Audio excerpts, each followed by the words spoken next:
ជំរាបសួរលោកគ្រូខ្ញុំបានឈ្មោះលីបណ្ឌិតហើយខ្ញុំមកពីក្រុម SC1 ហើយសម្រាប់វីដេអូមួយនេះដែរខ្ញុំមកធ្វើ homework របស់យើងពាក់ព័ន្ធទៅនឹងការតេស្តទៅលើ website យើងចំនួន3នៅក្នុង folder document នេះដែលយើងនឹង download web server 3ចេញពី website ដែលលោកគ្រូបានផ្ដល់ឲ្យដែលបានផ្ញើនៅក្នុង Telegram ហើយយើងយកវាមកតេស្តនៅលើ client browser ដោយយើងត្រូវមាន protocol HTTP ដែលសំដៅទៅលើ IP address ហ្នឹងដើម្បីយើងតេស្តនៅលើ browser អញ្ចឹងកុំឲ្យខាតពេលយូរយើងចូលទៅបើក Geekbench របស់យើងកន្លែងនេះដំបូងខ្ញុំចូលមកខ្ញុំវាយ password login ឲ្យអស់ហើយ password login ទៅឲ្យអស់ហើយអញ្ចឹងខ្ញុំក៏ឆែក folder របស់ខ្ញុំកន្លែងនេះខ្ញុំឆែក folder របស់ខ្ញុំមានចំនួន2 4 6 8តើមកខ្ញុំឆែកទៅលើ state 2របស់ apache2 អញ្ចឹងឃើញថាវា active អញ្ចឹងក្រោយពី active ហើយខ្ញុំសូមចាក់ចេញពីវាដែលចុច keyword queue អញ្ចឹងការងារបន្តពីខ្ញុំបានទៅ download នៅលើ website ដែលលោកគ្រូបានញ៉ាំមកឲ្យនេះ sorry website មួយនេះអញ្ចឹងខ្ញុំបាន download វាហើយចំនួន3ហើយខ្ញុំបានយកវាមកទុកនៅក្នុងកន្លែង download របស់ខ្ញុំនេះមានទី1 cafe ទី2 shop ទី3 compress អញ្ចឹងខ្ញុំបានរក្សាទុកវានៅក្នុងកន្លែង download របស់ខ្ញុំនេះអញ្ចឹងខ្ញុំចូលទៅក្នុង Geekbench របស់ខ្ញុំបន្តខ្ញុំទៅចូលទៅក្នុង cd var w html មូលហេតុដែលយើងចូលទៅក្នុងកន្លែងហ្នឹងគឺជា default របស់ apache2 ដើម្បីយើងងាយស្រួលក្នុងការផ្ទេរទិន្នន័យចូលទៅក្នុងdirectory មួយហ្នឹងអញ្ចឹងបន្ទាប់ពីយើងចូលទៅក្នុងហ្នឹងហើយយើងផ្ដល់សិទ្ធឲ្យនេះបន្ទាប់ពីយើងចូលទៅក្នុងvar w html ហើយយើងត្រូវផ្ដល់កន្លែងនេះខ្ញុំបានបង្កើត folder ចំនួនខ្ញុំបានបង្កើត folder ចំនួន3កន្លែងនេះឥឡូវនេះខ្ញុំភ្លេចដាក់ sudo ទៅវា error វាអត់ស្គាល់ដល់ពេលដែលខ្ញុំដាក់ sudo ពីមុខទៅបានវាអនុញ្ញាតឲ្យខ្ញុំបង្កើតកន្លែងនេះខ្ញុំ ls មកខ្ញុំឃើញfolder ដែលជា website ដែលខ្ញុំបង្កើតវាសម្រាប់ទុក website របស់ខ្ញុំមាន cafe compress ហើយនិង shop អានេះគឺជា default របស់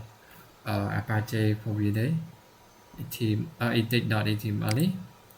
អញ្ចឹងបន្ទាប់ពីយើងបង្កើត folder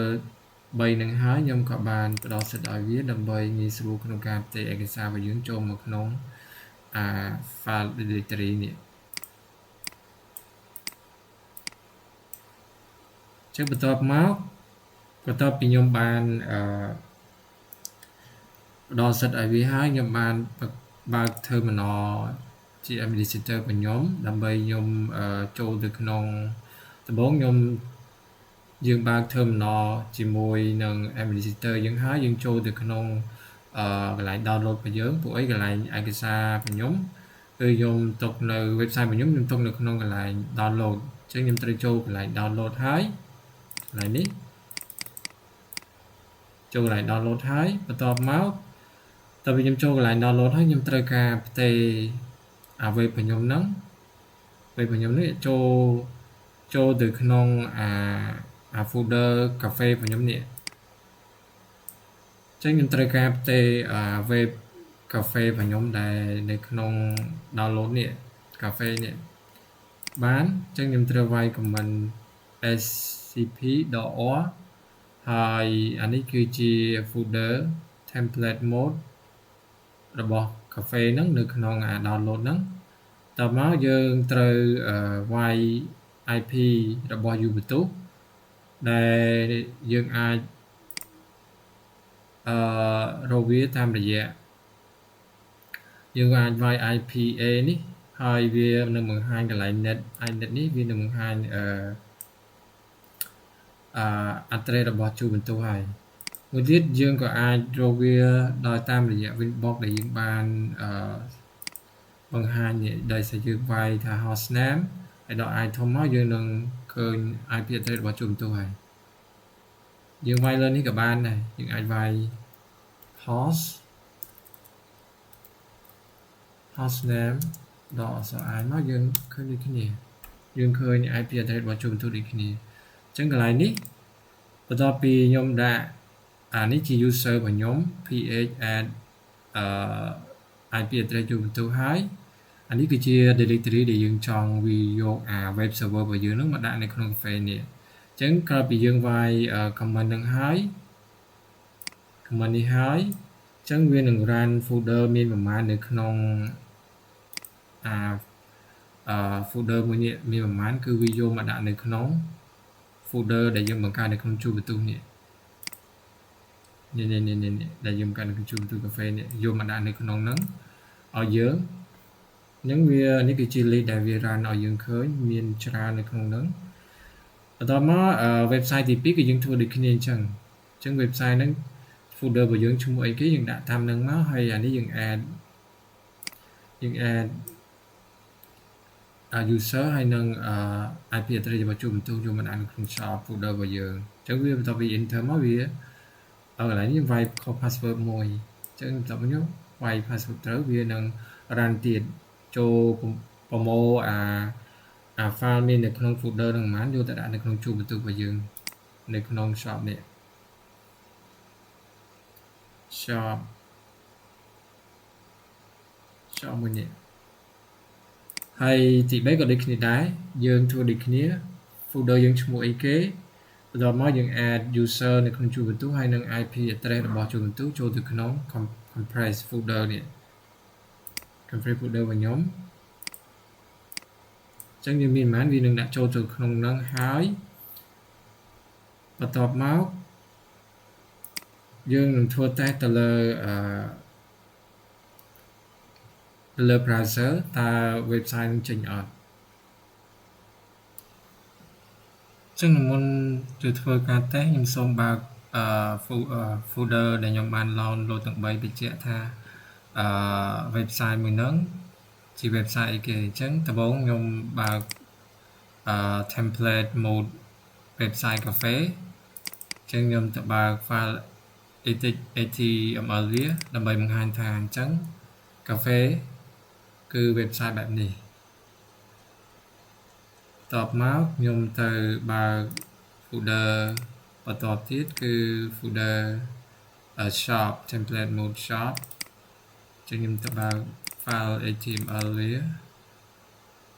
html យើងនឹងឃើញមានស្បែកជើង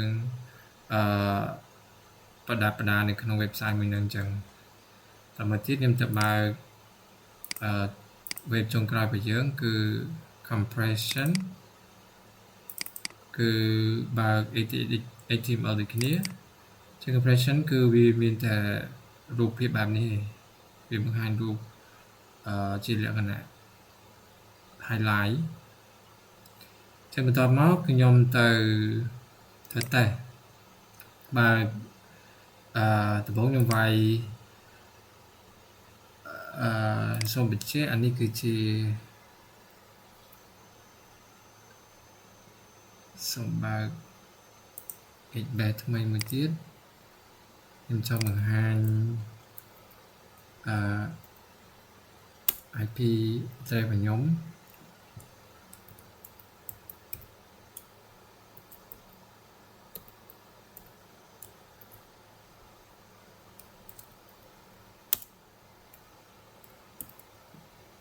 ចឹង IP address របស់ខ្ញុំដូចយើងបានឃើញអញ្ចឹងគឺយើងវាយ hostname ហើយយើងដកអក្សរ I ទៅមកអញ្ចឹងនេះគឺជា IP address របស់ជួបបន្ទោរបស់យើងអញ្ចឹងខ្ញុំចូលទៅកន្លែងនេះខ្ញុំវាយ 102.20.10.2 អញ្ចឹងវានឹងចូលទៅដល់ជួបបន្ទោបន្តមកទៀតដើម្បីយើង check website របស់យើងដោយដំបូងយើងបង្កើតជា folder កាហ្វេទៅអត់អញ្ចឹងយើងវាយ 172.20.10.2 ហើយយើង slash កាហ្វេយើងមកយើង enter មកយើងនឹងឃើញកាហ្វេរបស់យើងអានេះកាហ្វេដែលយើងធ្វើការទាញwebsite ហ្នឹងតាមរយៈ comment នៅក្នុង CMD លើ Windows របស់យើងនេះគឺយើងប្រើលក្ខណៈបែបហ្នឹងវិញយើងទាញ web នឹងចូលទៅក្នុងជួរបន្ទស្សន៍របស់យើងកន្លែងនេះវាវាយ password ដើម្បីចូលទៅក្នុងជួរបន្ទស្សន៍របស់យើងហើយបញ្ជាក់កន្លែងនេះពេលដែលយើងទាញមកគឺ folder មួយហ្នឹងវានឹងជាន់គ្នាពីរឧទាហរណ៍អានេះកាហ្វេរបស់ខ្ញុំវាជាន់វាអត់ពេលដែលយើងតេស្តទៅលើ web ហ្នឹងគឺវាអត់តន់ចេញទេអញ្ចឹងយើងត្រូវMD 10ផ្កាយនេះដើម្បីយើងចូលទៅក្នុងកាហ្វេមួយហ្នឹង folder មួយហ្នឹងបន្ទាប់មកវាយត្រឹមនេះអានេះយើងវាយខុសអាក្រោមនេះវាយខុសបន្ទាប់មកយើងចូលទៅក្នុងនឹងហើយយើងចេញ CD ដល់នេះចេញពីវាចេញពីកន្លែង time move នេះដោយសារតែវាជាន់គ្នាពីត្រួតអញ្ចឹងបន្ទាប់មកខ្ញុំធ្វើការលុបវាលុបហើយវានឹងមកដល់កន្លែងកាហ្វេយើងនេះយើងនឹងចូលកន្លែងកាហ្វេយើងបន្ទាប់មកយើងបង្ហាញ access edit របស់វានៅក្នុងនឹងបន្ទាប់មកវាចូលនៅកន្លែងហ្នឹងហើយយើងអាចធ្វើតេស្តហើយកន្លែងយើងធ្វើតេស្តទៅយើងនឹងឃើញ web យើងមួយកន្លែងនេះអញ្ចឹងបើសិនជាអ្នកទាំងអស់គ្នាធ្វើតាមបើសិនជា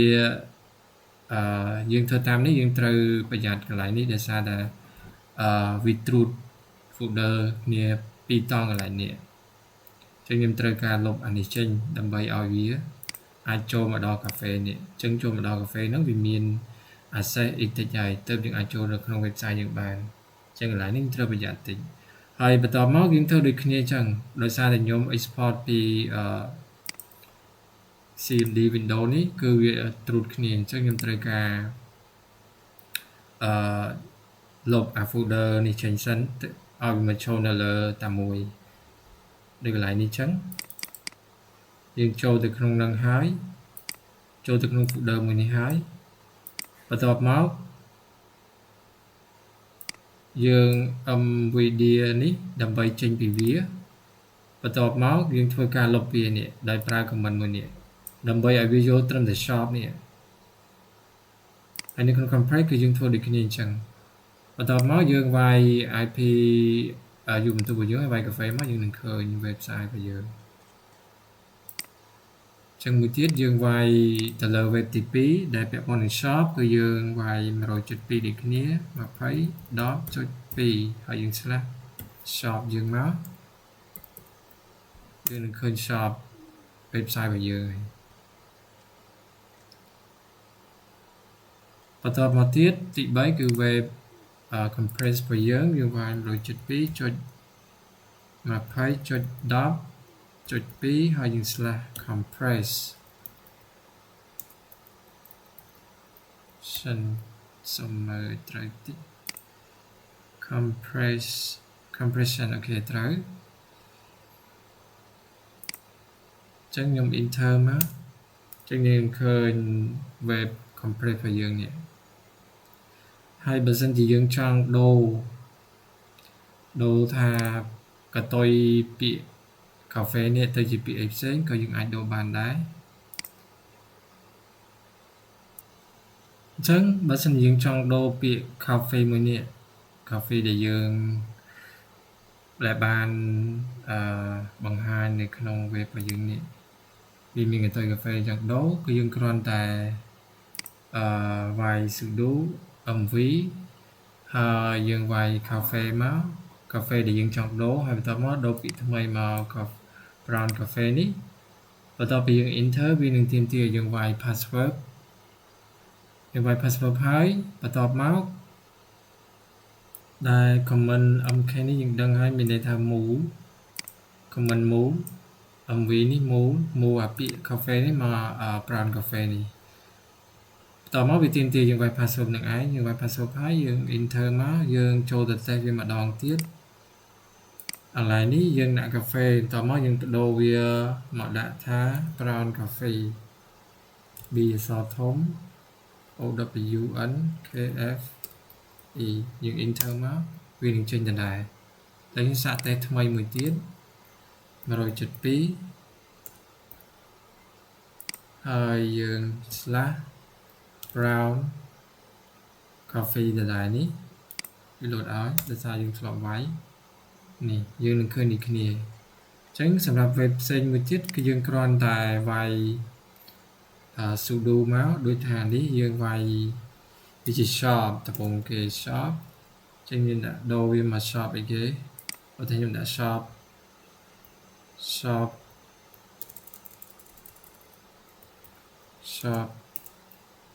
e-commerce ទៅ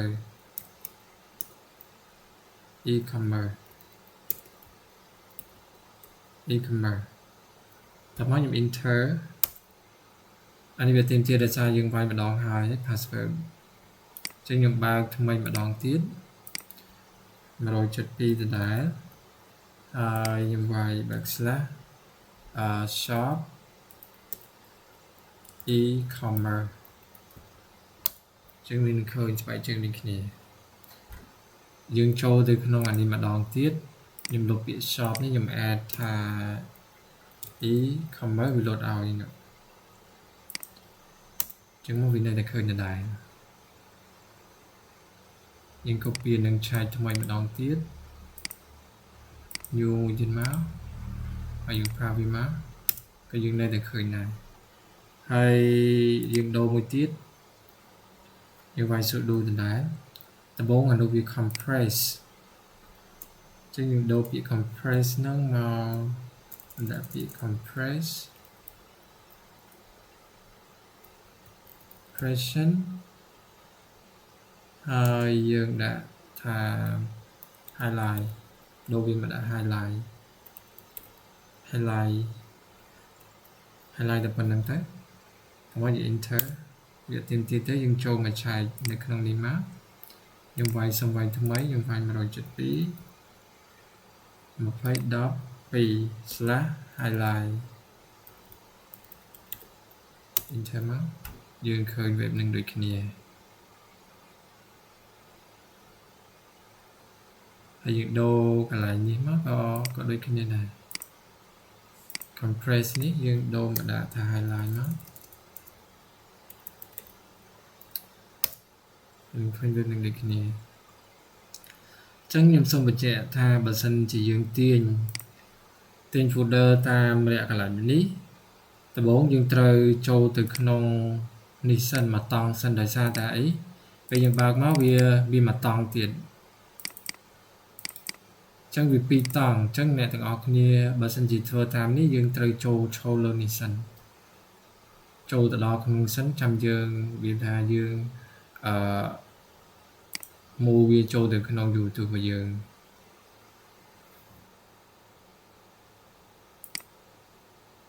ចឹងវីដេអូរបស់ខ្ញុំក្រោយពីខ្ញុំតេស្តបានឃើញ website ឲ្យដូរឈ្មោះវាត្រឹមត្រូវហើយអស់ហើយចឹងវីដេអូរបស់ខ្ញុំក៏បានឈានមកដល់ទីបញ្ចប់ហើយបើសិនជាមានចំណុចខ្វះខាតត្រង់កន្លែងណាសូមកាន់តែបន្តផងដែរសូមអរគុណ